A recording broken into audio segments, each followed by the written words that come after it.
اعوذ باللہ من الشیطان الرجیم بسم اللہ الرحمن الرحیم۔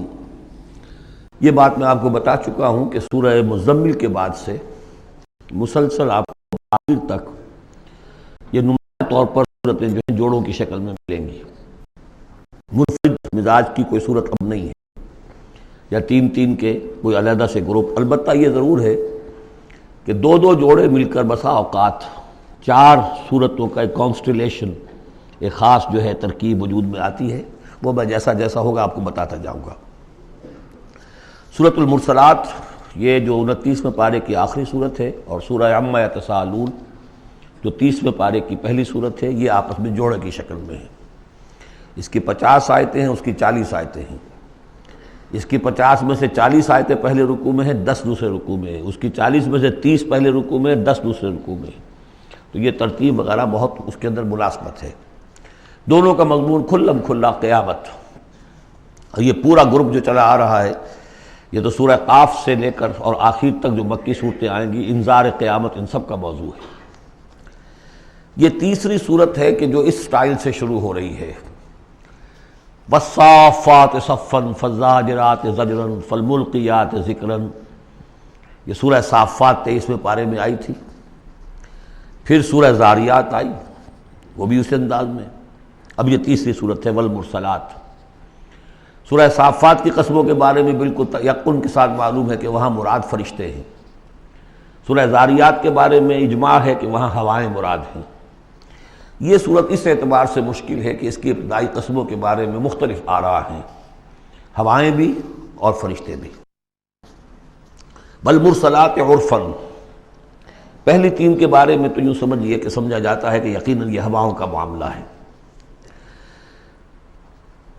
وہ ہوائیں کہ جو چلائی جاتی ہیں بڑی آہستگی کے ساتھ، عمدہ طریقے سے، جب سب شروع میں چلتی ہے تو آہستگی کے ساتھ، اور مرسلات چلانے والا اللہ ہے ان کا، بھیجی ہوئی ہیں ہوائیں، یہ بھیجی ہوئی ہوائیں۔ فالعاصفات عصفا، پھر یہ بھی ہوتا ہے کہ یہی ہوائیں کسی وقت بڑے زبردست جھکڑ اور تیز طوفان کی شکل اختیار کر لیتی ہیں۔ والناشرات نشرا، اور اسی طرح سے یہی ہوائیں ہیں کہ پھر جو بادلوں کو، بخارات کو اٹھا کر لے کر جاتی ہیں، جو باران رحمت بن جاتے ہیں۔ فالفارقات فرقا، اور پھر وہ جا کر جو بھی تقسیم کرنا ہوتا ہے، مقسمات امرہ جو ہم نے پڑھا تھا، پھر یہ ہے کہ کہیں پر وہ بارش ہو گئی اور کہیں وہ بارش نہیں ہوئی، کہیں بنجر رہ گیا معاملہ اور وہاں کھیتی نہیں ہوئی، اور کہیں چل تھل ہو گیا اور وہاں کھیتی ہو گئی۔ فالملقیات ذکرا، البتہ اس کے بارے میں یہ اختلاف ہے کہ خیال تو یہ کہ یہ بھی مراد وہی ہوائیں ہیں کہ ان کے ذریعے سے وحی بھی جو آتی ہے اور وہ جو لوگوں تک پہنچتی ہے آواز نبی کی، وہ بھی ہوا کے ذریعے ہی سے پہنچتی ہے، میڈیم یہی ہے۔ لیکن ایک رائے یہ کہ اس سے مراد فرشتے ہیں کہ جو لے کر آتے ہیں ذکر، وہی لے کر آتے ہیں عذراً اور نذراً۔